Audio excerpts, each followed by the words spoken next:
Mesdames et messieurs, bonjour, ravi de vous retrouver. Bienvenue à cette nouvelle édition de notre programme L'Égypte à la une. Et commençons l'édition d'aujourd'hui avec le président Abdel Fattah el-Sisi qui a fait ses adieux dimanche soir au président tunisien Kais Saïed au terme de sa visite au Caire. Cette visite entre dans le cadre de la dynamisation des relations entre les deux pays frères, le renforcement de la coopération bilatérale et l'impulsion du partenariat dans les divers domaines politiques, économiques, éducatifs et culturels. Le président tunisien a entamé vendredi dernier une visite officielle de 3 jours en Égypte à l'invitation du président Abdel Fattah el-Sisi. Les Tunisiens Kais Saïed ont convenu de renforcer la coopération dans la lutte contre le terrorisme lors d'une rencontre au Caire. Vendredi, le président de la République tunisienne, Kais Saïed, a entamé un voyage officiel en Égypte, le premier depuis sa prise de fonction en octobre 2019. En outre, cela faisait 6 ans qu'un président tunisien ne s'était pas rendu en visite officielle en Égypte. Au cours de ce voyage, le président tunisien a rencontré le président El-Sisi au Caire pour discuter des questions régionales et internationales concernant les deux pays d'Afrique du Nord. L'un des thèmes abordés a été la lutte contre le terrorisme, un fléau qui touche toute la région du Maghreb et du Moyen-Orient et qui s'est récemment étendu au Sahel. Lors d'une conférence de presse conjointe avec Kais Saïed, le président El-Sisi a déclaré qu'il était d'accord avec son homologue tunisien pour renforcer la coopération dans le domaine de la lutte contre le terrorisme. Le président tunisien, quant à lui, a insisté sur la nécessité de faire face au terrorisme par tous les moyens et d'immuniser les sociétés contre l'extrémisme. Au cours de cette visite, les deux présidents ont discuté des mesures à prendre pour renforcer leurs relations bilatérales et la coopération conjointe, non seulement dans le domaine de la lutte contre le terrorisme, mais aussi en matière de sécurité.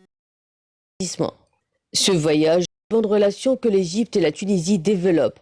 Le président Abdel Fattah el-Sisi a reçu vendredi dans l'après-midi à l'aéroport du Caire son frère, le président tunisien Kais Saïed, qui est un cher invité en Égypte, a annoncé le porte-parole de la présidence égyptienne Bassam Radi. La Libye voisine de l'Égypte est de la tête une question importante à discuter. Lors de la conférence de presse, M. Saïed a déclaré que l'Égypte et la Tunisie espéraient que la Libye suivrait la bonne voie et qu'il n'y avait pas moyen de diviser la Libye. Les deux dirigeants ont également discuté l'Éthiopie contre l'affluent du Nil.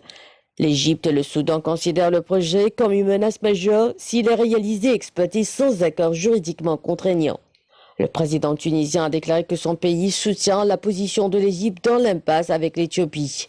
Il a indiqué que toute atteinte à la sécurité de l'eau en Égypte est inacceptable.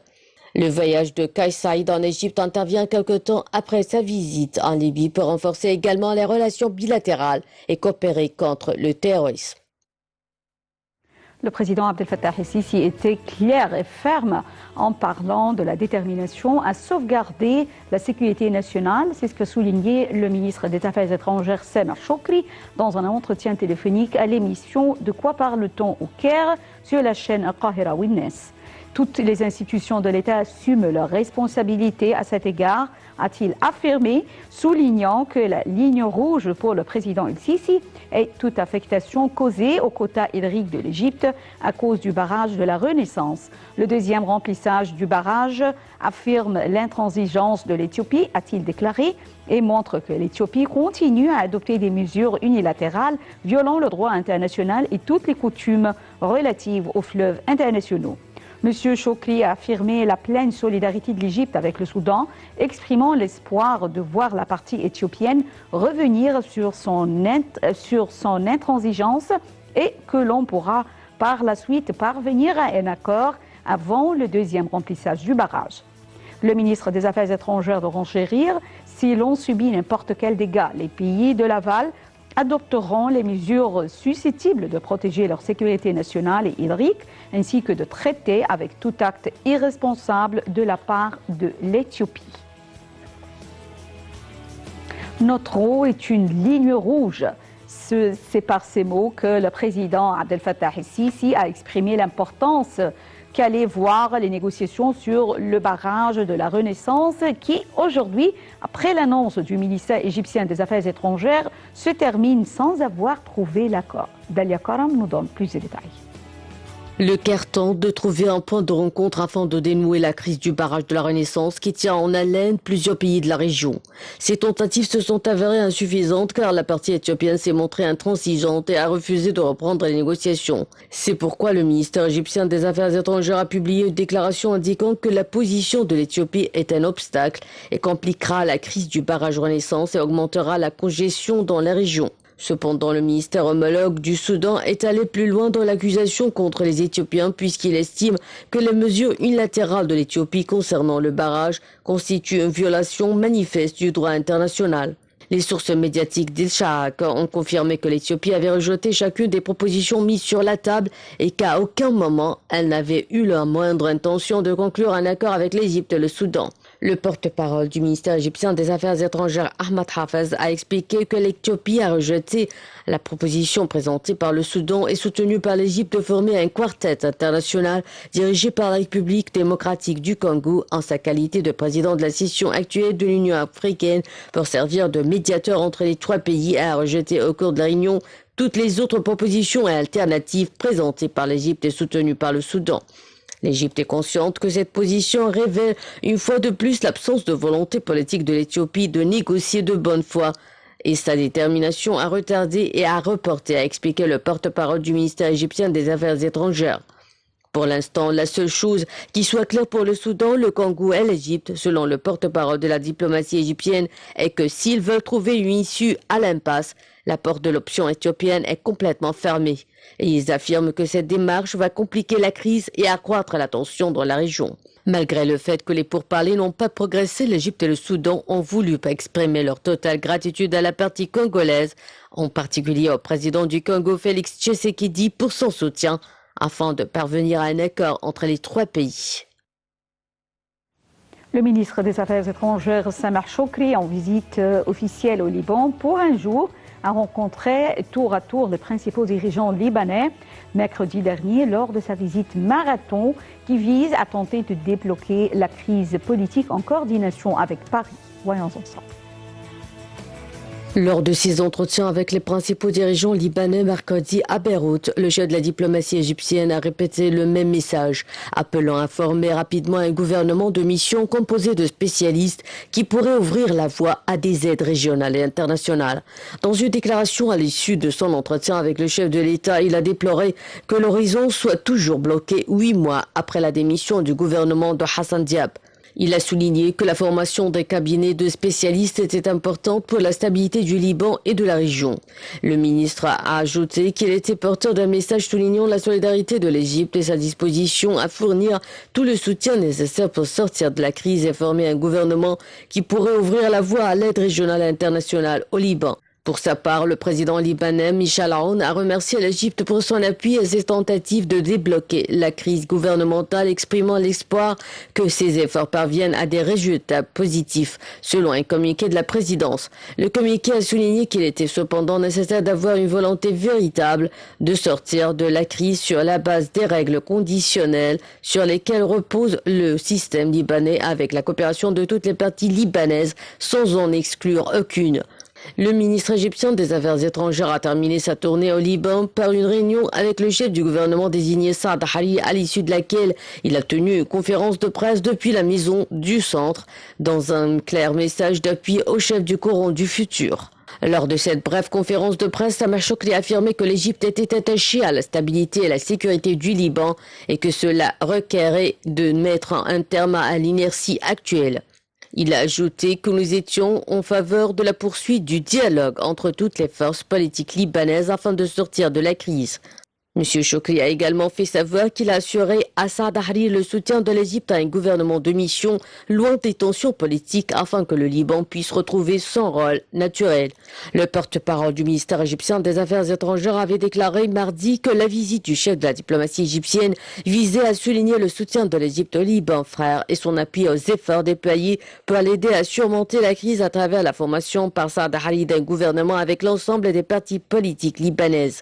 Il avait souligné que l'Égypte était solidaire du peuple libanais et insistait sur la nécessité de faire prévaloir l'intérêt national libanais pour sortir de la grave crise politique dans laquelle est plongé le pays. M. Hariri avait été reçu au Caire début février par le président Abdel Fattah al-Sisi qui avait appelé à hâter la formation d'un cabinet indépendant. L'Égypte a souligné que ces efforts se faisaient en coordination avec l'initiative française pour la formation d'un cabinet capable de sortir le Liban de la crise. Le chef d'état-major des forces armées a reçu le chef de la force de défense nationale du Burundi, le général Brahim Niyongabo, et la délégation qui l'accompagne au cours de sa visite actuelle en Égypte. La rencontre s'est focalisée sur la coopération bilatérale entre les forces armées des deux pays dans divers domaines. Le chef d'état-major a exprimé sa profonde joie quant aux relations historiques entre les deux pays, notant la convergence des plus hautes autorités des deux pays frères sur la sécurité et la stabilité dans la région.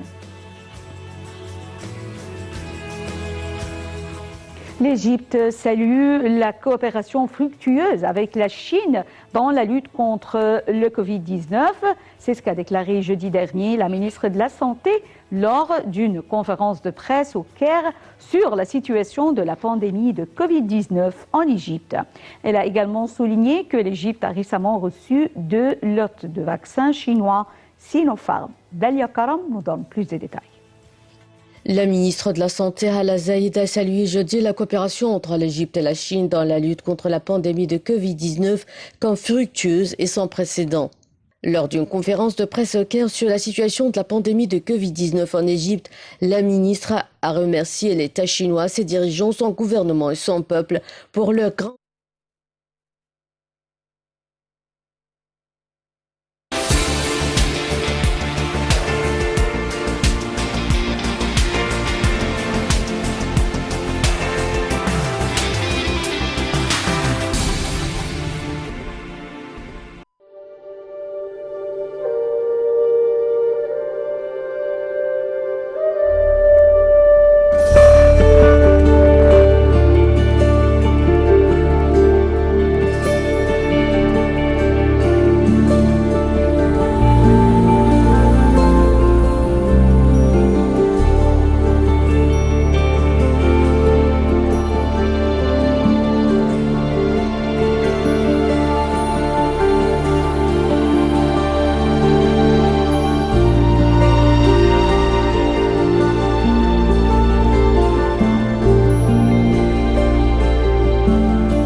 L'enlisement du porte-conteneur Ever Given en provenance de la Chine. Cette situation a retardé de nombreux navires et il y a eu des conséquences sur les prix du pétrole sur les marchés internationaux, a connu son dénouement le 29 mars 2021.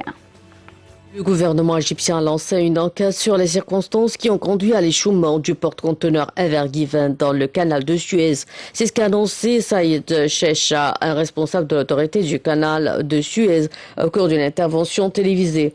Selon lui, l'enquête lancée le mercredi 31 mars 2021 sera publique et permettra de déterminer les véritables raisons de l'accident survenu dans l'une des voies d'eau les plus fréquentées au monde. Elle portera sur la décision du capitaine du navire ainsi que son équipage, mais aussi sur la qualité de l'équipement du navire.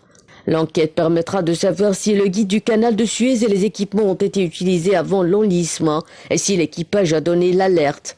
Le responsable de l'autorité du canal de Suez a indiqué qu'en cas de refus de l'Ever Given de coopérer, le navire ferait l'objet d'une saisie et qu'un long procès civil serait intenté. Il faut rappeler que le blocage du canal a fait perdre, selon la revue spécialisée Lloyd's List, près de 340 millions d'euros, soit 400 millions de dollars par heure, à l'économie mondiale. Notons que l'enquête intervient alors que Sam Arabia, le président de l'autorité du canal de Suez, a annoncé que l'infrastructure était en cours de réfection. Les travaux devraient permettre, selon lui, d'améliorer sa capacité de franchissement et d'augmenter le nombre de zones d'attente et de points d'observation. Le projet de centrale nucléaire de Daba'a est un jalon dans les relations égypto-russes. C'est ce qu'a déclaré vendredi dernier le ministre de l'Électricité et de l'Énergie renouvelable, Mohamed Shakir, lors de sa visite sur le chantier de Daba'a, accompagné d'une délégation de haut niveau de la société russe Rosatom. Et d'ajouter que le projet est sans doute un des projets de coopération les plus importants entre l'Égypte et la Russie et permet de promouvoir les relations à de nouvelles perspectives stratégiques. Il était important de choisir le partenaire capable de créer ce système grâce à ses expériences accumulées dans ce domaine avec les normes de sécurité les plus élevées disponibles en Russie, selon le ministre de l'Électricité, qui a souligné que la coopération dans ce projet réunira les compétences techniques et les expériences des deux parties, égyptiennes et russes, et permettra de réaliser une croissance économique et sociale de l'Égypte en générant une énergie propre et économique pour les décennies à venir. Pour sa part, Alexander Lokshin, vice-président de la société Rosatom, a loué la coopération efficace entre les parties égyptiennes et russes, se disant fier que Rosatom ait été chargé de construire la première centrale nucléaire d'Égypte. L'Égypte ambitionne de produire 42% de son énergie grâce aux renouvelables d'ici à 2035. Un objectif qui sera atteint avec l'appui d'entités privées telles que le saoudien ACWA qui mettent en place des centrales dont la production est rachetée par le réseau national. Voyons ensemble. L'Égypte a signé avec le saoudien Aqua Power un contrat de rachat de la production du centrale solaire en construction à Kom Ombo. L'accord sera valable sur une durée de 25 ans pour la centrale d'une capacité de 200 MW. Cette dernière est incluse dans le complexe solaire de 500 MW en développement à Kom Ombo. La production sera effective à partir du troisième trimestre 2022 et l'installation produira de l'énergie propre au prix de 0,02752 $ par kilowatt, l'un des plus bas pratiqués dans la région selon Aqua.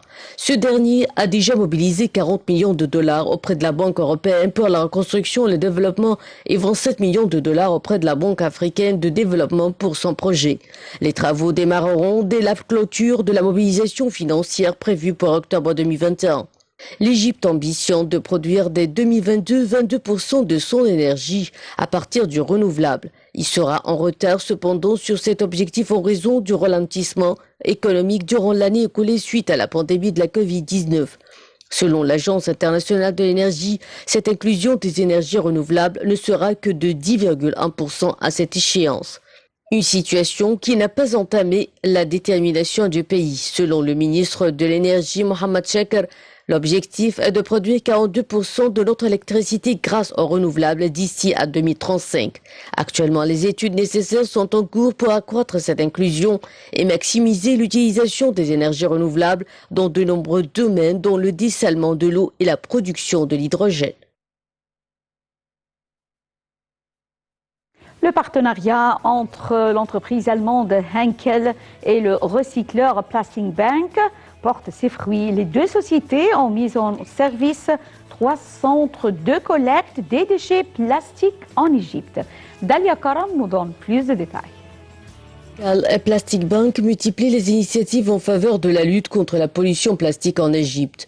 14 mois après la signature d'un partenariat en février 2020, les entreprises inaugurent 3 unités de collecte des déchets plastiques dans le pays des pharaons. Les nouvelles installations devraient améliorer la gestion des déchets plastiques en Égypte, réduisant ainsi l'impact de ces ordures non biodégradables sur l'environnement. L'entreprise allemande Henkel indique que dans leur centre, les particuliers pourront échanger leurs déchets plastiques contre de l'argent, des biens ou des services numériques. Les déchets collectés dans les nouveaux centres seront recyclés comme de recyclage de Plastic Bank et créer des emballages durables. David Katz, fondateur et PDG de Plastic Bank, affirme que depuis le début de leur partenariat en 2017, Henkel a contribué à collecter plus de 1,7 million de kilogrammes de déchets plastiques, empêchant ainsi que plus de 86 millions de bouteilles en plastique de se retrouver dans l'océan. Il a ajouté qu'avec leurs nouvelles installations, ils feraient certains plus. Plastic Bank travailleront ensemble pendant les 5 années à venir pour l'installation d'au moins 400 points de collecte de déchets plastiques en Égypte. Les deux partenaires souhaitent atteindre une capacité de collecte annuelle de 5000 tonnes de déchets plastiques d'ici à 2023. Les 3 centres de collecte des déchets plastiques en Égypte permettront également la création d'au moins 1000 emplois dans le pays sur une période de 2 ans. Le vice-président du Soudan du Sud, Riek Machar, a reçu le ministre de l'Agriculture, El Saïd Al-Qusseir, et la délégation qui l'accompagne dans sa visite à Juba. Al-Qusseir a affirmé l'intérêt qu'accordent les plus hautes autorités à l'appui au Soudan du Sud. Le ministre a par ailleurs passé en revue les résultats des réunions de la commission agricole mixte. Aussi a-t-il souligné l'importance de la coopération et de l'investissement dans le secteur agricole, sans oublier le soutien technique au plan agricole et de sécurité alimentaire du Soudan du Sud. L'Égypte a annoncé jeudi la découverte de vestiges d'une cité de l'époque des pharaons, affirmant qu'il s'agissait de la plus grande jamais mise au jour dans le pays. La cité est située sur la rive ouest du Nil, près de Luxor, au sud du pays. La ville antique a été présentée à la presse samedi dernier par le célèbre archéologue et ancien ministre des Antiquités Zahi Hawass, qui a supervisé les fouilles. Dalia. Une ville antique a été découverte près de Luxor, vieille d'au moins 3400 ans. Abandonnée et ensablée, elle est remarquablement conservée et pourrait livrer des éléments essentiels pour comprendre cette période cruciale de l'histoire de l'Égypte des pharaons. Les archéologues qui l'ont découverte en septembre 2020 n'en reviennent toujours pas. Alors qu'ils fouillaient depuis quelques semaines à peine dans les sables, près de la ville actuelle de Luxor, l'antique Thèbes aux 100 portes, ils ont vu apparaître des formations en briquettes d'argile et une ville commencer à se dessiner. Selon leur communiqué, le site est en bon état de conservation avec des murs presque entiers et des pièces pleines d'outils de la vie quotidienne. Cette antique ville égyptienne à 500 km au sud du Caire date du règne du roi Amenhotep III et a continué d'être utilisée par le roi Toutankhamon. Selon Besti Brian, professeur d'égyptologie à l'université Johns Hopkins et membre de la mission, la découverte de cette cité perdue est la deuxième plus importante découverte archéologique depuis la tombe de Toutankhamon.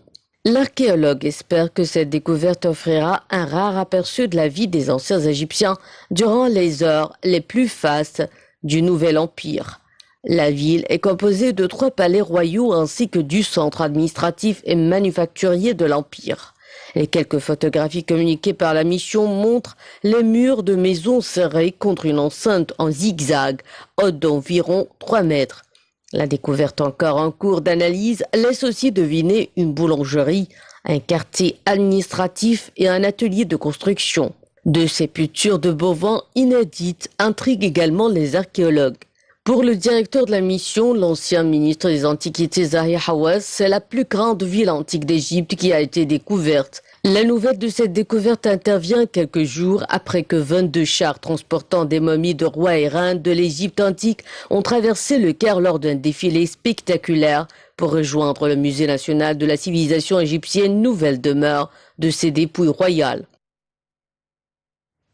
Mesdames et messieurs, fin de cette édition de notre programme L'Égypte à la une et également fin de la transmission en langue française qui reprend à 18h locale. Merci pour votre fidélité à Nile TV. Toute Nile TV vous souhaite très joyeux Ramadan. Au revoir.